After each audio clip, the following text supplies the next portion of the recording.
I think I can convince you of who the GOAT is just off one factor: mentality.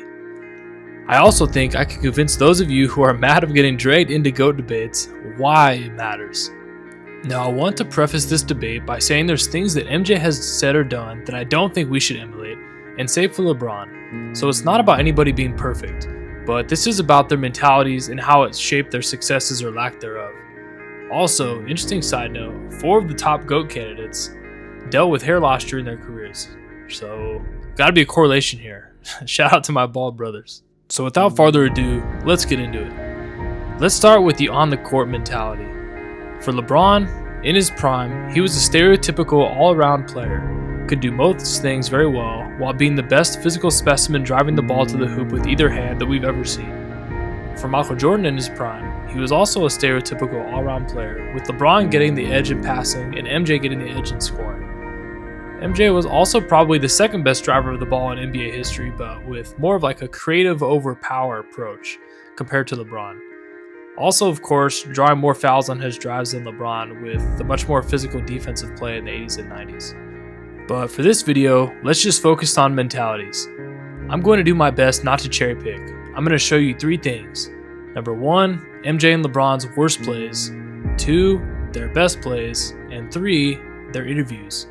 Now, while you watch it, I want you to please block out the physical part of the play from your mind and focus on how they looked, how they act, how they carry themselves, and then how they talk about and explain it in interviews. Just focus wholly in on the mentality. Then at the end of the video, I want you to think this to yourself.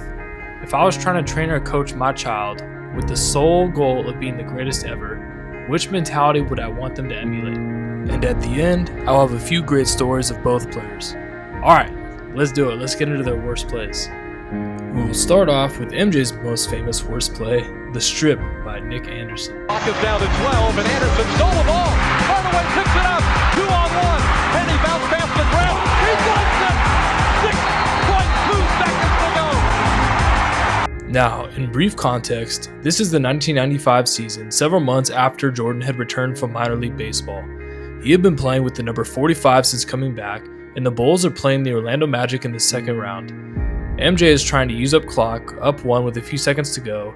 Nick Anderson with the great pursuit pokes it free, and the Magic win the game. Here's MJ's initial response. Nick Anderson said, 45 is not 23. Oh, Lord, I would have said, man, what is you doing? You don't get this man no feel. Game 2, never forget. He comes out, keeps his top on. Wearing number 45, Michael Jordan, kept his top on. Boy, both teams broke out of the huddles, coming to the court. I saw 2-3. I said, oh, no, we in trouble. Superman's in the building, back cat, whatever you want to call him. We in trouble tonight. They won game 2. I never forget this, and you can go back and look at the stat sheet. Jordan had 2 free throws at the end of the game. He hit the first one and missed the second one on purpose. Somebody said, look at the scoreboard. He left 45 on the scoreboard. Because that was one of the reasons I was there was to help finish the ball game. And yet, you know, in trying to do that, I made a critical error that more or less changed the whole momentum of the series. You know, they gained the confidence, and we were there in their place, about to win the first game and put them on their back heels, and we could have easily taken that series, and yet in one moment it changed all over, and from that point forward, I was trying to do a little bit more than what I should have. The Bulls, however, did end up losing the series, and MJ didn't play to his standard. Here's his long-term response. After the season, usually there's a time period where Michael takes some time off. The night they lost to Orlando, I said, Michael, you know, I'm about to get out of here. Let me know when you want me to see you, because I'll see you tomorrow. Michael had an obligation to himself, the fans, his teammates, the organization, his family, everybody. He said, if you're gonna sit down and take 3 hours out of your day to watch me on TV, I have an obligation to give you my best. To give you my best all the time. When did you start training with Mike in the offseason? With Jordan, I only did it once. And it's when he was coming back, when he was filming Space Jam, around 95, 96, whenever he came back from baseball the first time, and he was filming at Warner Brothers lot. They built him, they called it the Jordan Dome. And he would film all day. This is what was crazy. This dude would film all day, starting at 7 a.m., finish shooting at 4, eat, and then the run started at about 5:36. And he would have all the top players, kind of like how playing at UCLA was in the men's gym. Damn, they Crazy. They built this dude state-of-the-art court, workout facility, like top line, everything. And I'm thinking, okay, here, I'm gonna do my reconnaissance on this. Fuck it. I'm gonna figure out. So every single time we never played with, I was like, I'm gonna find something. I'm gonna find something. I'm gonna guard him every single time. Nothing. Damn. We'd play from 6 to about 8. And then I was like, when I tell people your practices aren't done when practice is over, and then he's getting up another 700 to 1,000 shots. That was a cool experience to be a part. What does it mean? Well, I think it's a successful comeback for myself and for the organization. I mean, last year we went through some disappointments at the end of the season, and we vowed to come back and get ourselves back on top. And this is just one step. I must admit, we didn't start the season and say, hey, we're going to win 70 games. We start the season and say we're going to win a championship. We're halfway there right now. Are you glad it's over now that the 70 is attained? Yeah, I'm glad. And now we can focus on the playoffs, which is the most important thing right now. Means that we have to win a championship. If we win a championship, when we win a championship this year, I'm pretty sure it's going to rank right up in the top 3. Accomplishment combined with all your others vault you over the Johnsons and Birds and Russells and Chamberlains? No, because I think that's something that I really can't say can be established. Each one of us playing at different eras with different teams with different levels of success, and to compare all of them and say one's better than the next, it's an unfair justice to the art or to the artists. Being that Magic Johnson, Wilt Chamberlain, all the guys before me were the artists of this game of basketball, and we've all learned from them, and we've improved the picture to a certain extent. And to say that one improvement is better than all of it, it's an unfair assessment. Now here is one of LeBron's most famous moments. I realize some of you will say that this bad moment is not really LeBron's fault, and to some extent I agree. But quickly, 2 things. Number 1, in my opinion, without going too far into the weeds, I feel this was the biggest specific play, in-game mistake of LeBron's career, where his response is also well documented. Again, not 100% his fault, but in my opinion, this was heading towards being the greatest game of LeBron's career. And if he makes a go-ahead basket here and the Cavs actually win, you could argue the greatest finals performance in history.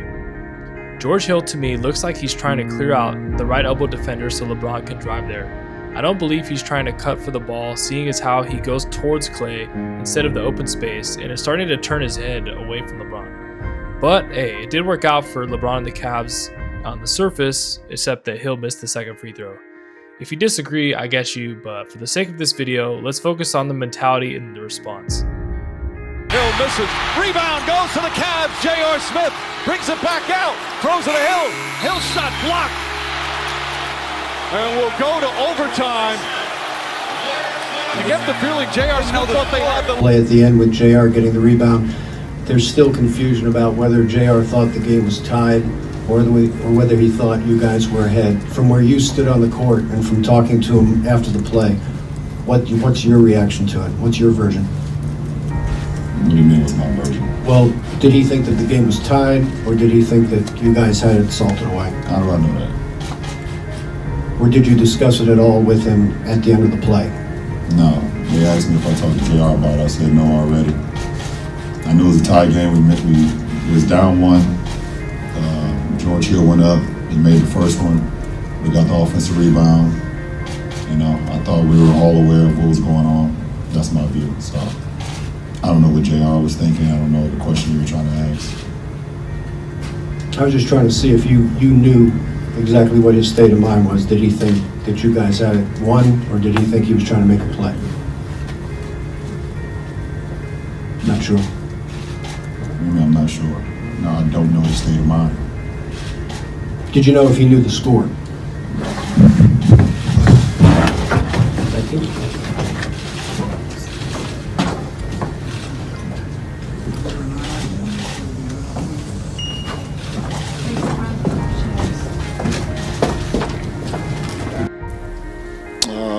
What happened? Self-inflicted. Post-game after game one, very emotional. For a lot of different reasons, understanding how important a game one is on the road for our ball club. What would that done for us?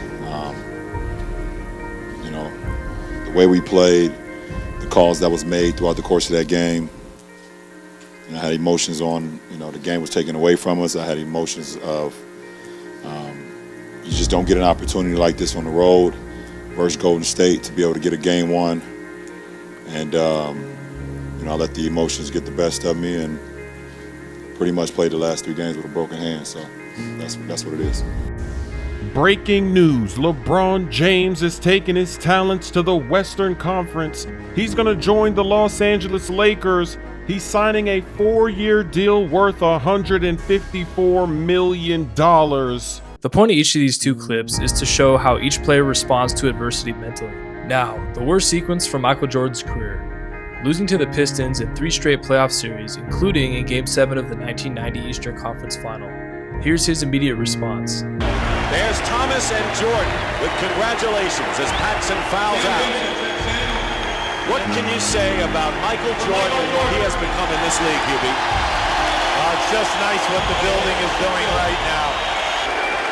He averaged nearly 35 points a game in the playoffs. Holds the Chicago Bulls to 28 of 90, 31%. But Michael Jordan had 31, and he's with Pat O'Brien. Right. Vern, Michael Jordan here in the midst of the celebration. What are you saying to the other players, Mike? All you can do is wish them good luck. I mean, we fought hard. They were the better team. We went to a 7-game series. What more can we ask for? We want to be where they are, but we still got to win our turn. We're still trying to improve our team. They were the better team, and they played better today. What's your emotion now, Michael? Sadness, frustration? Sadly, I'm disappointed, because I wanted to go further. But I got to accept the season that we played. We had a good season. We got this far. We got to look forward to next season. That's the only thing we can do. Gave it a hell of a run. Thank you. Here's his off-season response. It's very difficult to add muscle for an athlete that's constantly burning calories, running up and down all the time. We started at 200. We added 5 pounds until he got to 215. I put it in just to get myself physically strong enough to go against Detroit. I was a slender, skinny kid. Now, I put on a couple pounds, I can throw my weight around a little bit more now. I would give him a certain amount of reps to do. He would never stop at that number. If I asked for 6, I know he was going to do 12. He got to the point where he was just like, instead of them dishing it to me, I'm going to dish it back to them. Headed off as time runs down. Pistons wasting no time in getting out of here. Now a timeout was called. They left the bench, although there's 7 and 9, 10 seconds remaining. And also, it had to be a bit of sweet revenge winning here. Well, I think you have to give a credit to Scottie Pippen, Hall, my supporting cast. These guys played extremely well. I think for the city of Chicago and for the organization, this is a big step for us. And, we can only go and move up. Right now, we're looking forward to the finals and trying to do our best. Now, you mentioned before the game that you wanted to stamp out Detroit and stop that kind of play. What was that about? Well, we just wanted to play clean basketball, even though they were going to try to maybe dirty it up. But we were going to keep our composure and play the game of basketball like we know how to play. And I think we held our heads. We really didn't let them get us out of our game, and we kept our poise and did what we had to do. All right. They, of course, swept the Pistons in the 1991 Eastern Conference Finals and won their first championship against Magic and the Lakers, with MJ winning Finals MVP. Now, here's the worst sequence from LeBron's career, the 2011 Finals. Last night, we saw the same LeBron James who went into a trance and crumbled under pressure in Game 5 last year against Boston, even in the second half of Game 6. This was the equivalent to me of an NBA panic attack, going blind under the pressure. 0 for 1 in the fourth quarter with 2 killer turnovers? Are you kidding me? Here's his immediate response. Does it bother you that so many people are happy to see you fail? Absolutely not. Because at the end of the day, all the people that was rooting on me to fail, At the end of the day, they got to wake up tomorrow and have the same life that they had before they woke up today. They got the same personal problems that they had today. And I'm gonna continue to live the way I want to live and continue to do the things that I want to do with me and my family and be happy with that. So, they can get a few days or a few months or whatever the case may be on being happy about not only myself, but the Miami Heat not accomplishing their goal, but they got to get back to the real world at some point. Here's his offseason response. Your first year in Miami, you guys losing the finals. Yeah, you start to question everything. Yeah, right. You start questioning yourself. Yep. You start questioning the guy that you haven't been in the foxhole with it enough. Right. It's just human nature. If you haven't been in those experiences enough, you don't know what to fall back on. And, my experience, my second year in Miami, losing that year before gave me enough experience to know how to handle adversity even more. Right. How to go into Boston for a Game 6 down 3-2, and everybody is saying that this is over. How to come back in 2016 after losing in 2015, and how to handle adversity being down 3-1. Right. Because of the things I've learned over the course of the past, and having those moments with my teammates to be able to be like, we're fine. And they believe that, right. No matter how large the obstacle is for us to overcome. LeBron ended up making it back to the finals in 2012 and beating the OKC Thunder led by Kevin Durant and also winning finals MVP. Now we will show their response after their best sequence. Here's Michael Jordan's response after winning his 6th championship versus the Jazz. When I got that rebound, my thoughts are very positive, and the crowd gets quiet. The moment starts to become the moment, for me, and that's what we've been, that's part of that Zen Buddhism stuff, the moment once you get in the moment, when you're there, things start to move slowly, you start to see the court very well, you start reading what the defenses are trying to do. And I saw that moment. And, when I saw the moment, the opportunity to take advantage of it when Russell reached, and I took advantage of that moment. And I never doubted myself. I never doubted the whole game. We were hanging too close. It was a 3-point game, 4-point game, 5-point game. Scottie Pippen's hurt. Dennis and everybody's in foul trouble. And they never really burst out and left us standing. And we kept hanging in there. And I knew that we were going to have an opportunity to win this game, and I just wanted to be able to do that. I don't want it in a sense because I think it disrespects Wilt Chamberlain, Jerry West, all the guys that prior to me I never had a chance to play against. What everybody's saying I am, I never had the chance to compete against other legends that was prior to me. When I hear it, I cringe a little bit because it's a little bit embarrassing because no one knows. I never had the chance once again to play against those guys. People always debate it. Who's the greatest player of all time? Dumb question. It should be, who's the greatest team of all time? There are so many teams to choose from. The 91 Chicago Bulls, sorry Showtime. The 92 Bulls, back-to-back. 93 Bulls, first three-peat. 97 Bulls, even with the flu. 98 Bulls, no push-off. And my favorite, the 96 Chicago Bulls. 72 wins. Tough to beat that. What? You think there's someone else? Prove it. Now here's LeBron's response after completing the 3-1 comeback against the Warriors. I set out a goal 2 years when I came back to bring a championship to this city. I gave everything that I had. I poured my heart, my blood, my sweat, my tears to this game, and against all odds, I don't know why we want to take the hardest road. I don't know why the man above gives me the hardest road, but there's nothing the man above don't put you in situations that you can't handle.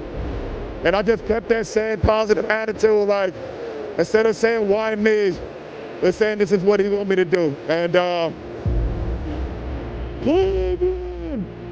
this is for you. That one right there made me the greatest player of all time. I was super ecstatic to win one for Cleveland because of the 52-year drought. Everybody was just talking how they were the greatest team of all time. Like, they was the greatest team to ever assemble. And for us to come back You know, the way we came back in that fashion, I was like, that one right there made you the greatest player of all time. Okay, now the part where, again, I want you to really think about which mentality in these interviews you want the next generation to take to carry on everything that we all love about sports and competitiveness. Here's an interview from LeBron. How do you cope with that? When you have games like that, you guys usually win. Well, you cope with it by understanding it's just one game and looking at the opportunity we have on Tuesday to force a Game 7. Obviously, you know, for myself, I want to do whatever it takes to help our team win, and I haven't been able to do that the last two. So hopefully I could do a better job coming in on Tuesday. We all as a unit can do a better job, and it would be fun. I feel a lot less pressure this finals run just because you are undermanned and you had some injuries as opposed to previous years? Nah, I feel confident because I'm the best player in the world. It's simple. And here's one from Jordan.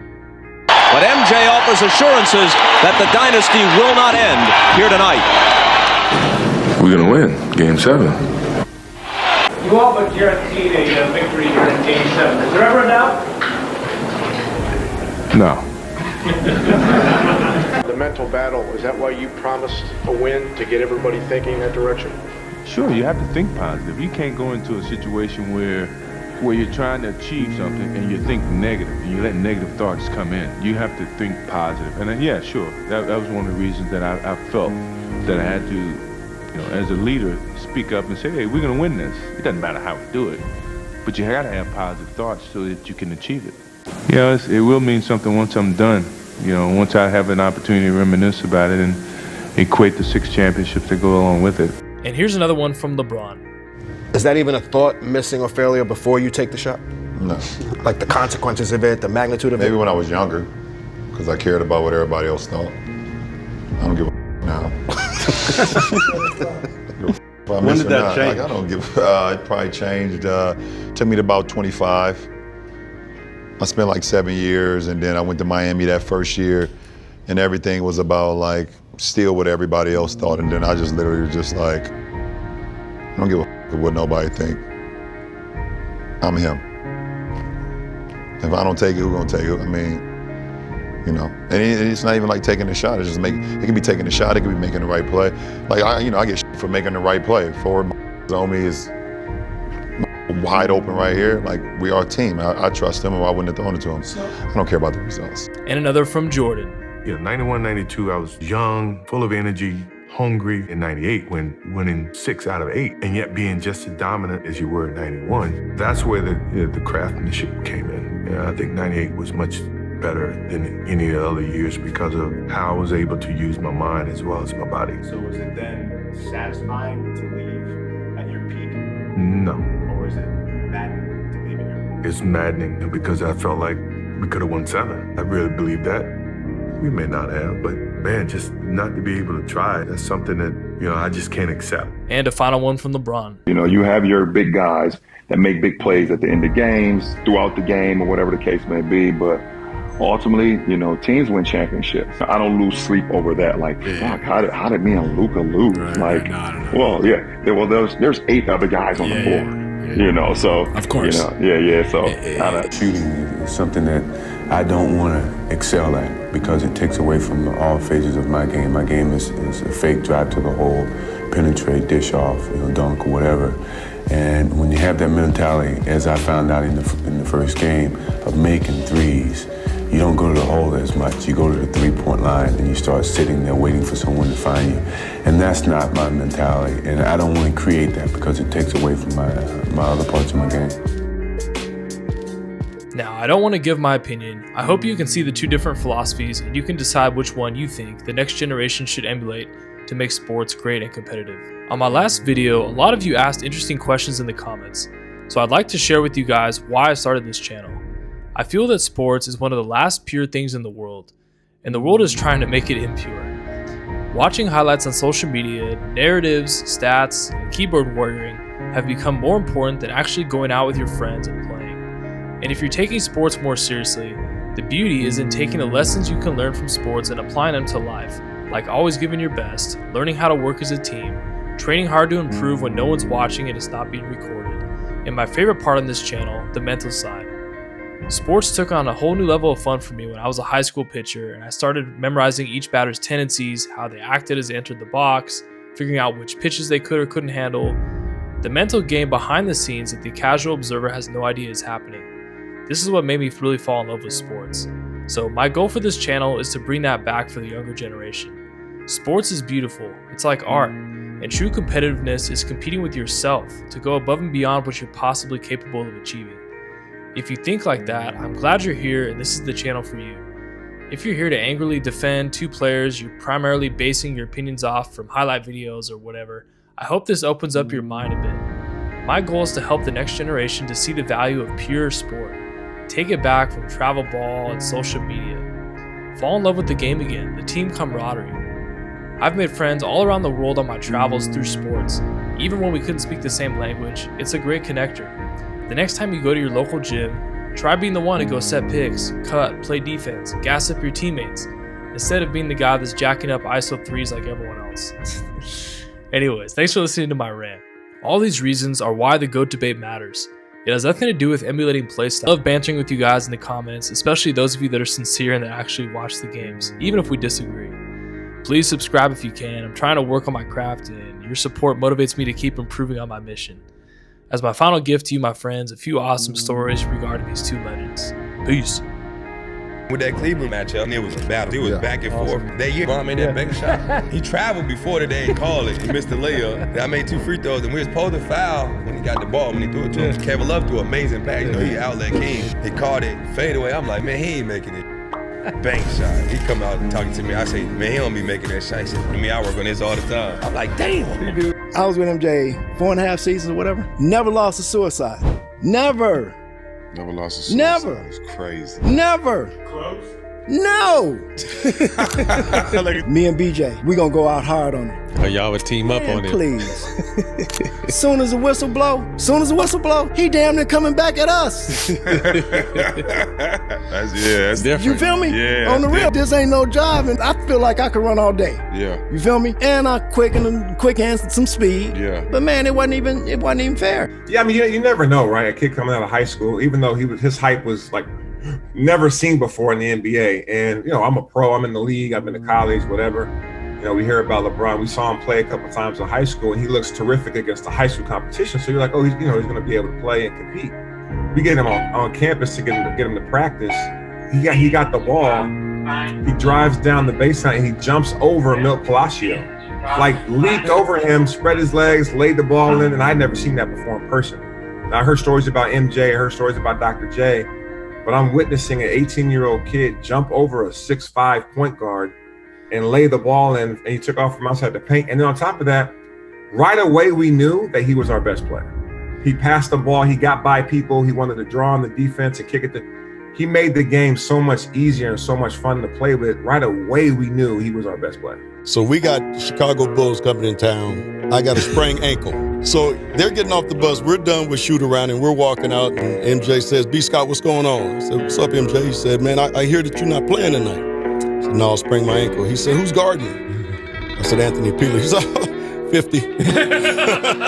So I told Anthony Peeler, listen, MJ, he's probably gonna go for about 50 tonight. And so just don't piss him off, you know, just be cool. He ended up with 54. Right after we get back, because we lost at San Antonio. Yeah. We land, got extra minutes the next day. I think Spo just wanted to get them over with. I was one of the first ones. Probably like 8 in the morning. I lived across the street at 900. So I come over early. I'm still in workout mode. I'm gonna go work out.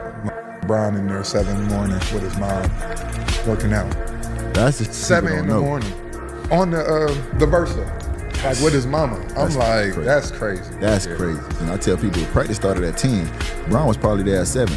He done rode a 10 speed in his tights to practice. He done got to the, he done worked out in the weight room. He done got his shots up. By the time 9 o'clock come around, he on the table getting tape ready to start practice. He done had a whole 2-hour workout day already. Well, I don't know if it never happened, but I do know he does take everything personal. And in everything that he does, cards, whatever. I was in a room with him for, I don't know, 5 hours one time, day of a game. He wouldn't let us leave. Me, Tom Chambers, Ty Corbin. It was an exhibition game, and he would not let us leave. And we were stiff. I called Cotton, said, Cotton, I can't go. He said, "That's okay. I was gonna hold you out." Tom called him up. Cotton, I'm sore. I can't go. That's okay. I wasn't gonna play. And Ty Corbin wouldn't dare do it. Right? I'm not doing it. So Jordan stands up in the room and he says, "You tell that boy Dan Marley, I got something for him tonight." And now I stood up. I couldn't hardly walk. I mean, literally, we had played the night before, traveled that day. I was stiff as a board. He would not. It was Scottie Pippen in the room, Horace Grant. I mean, we just playing this game called Tunk, okay? And we just going at it.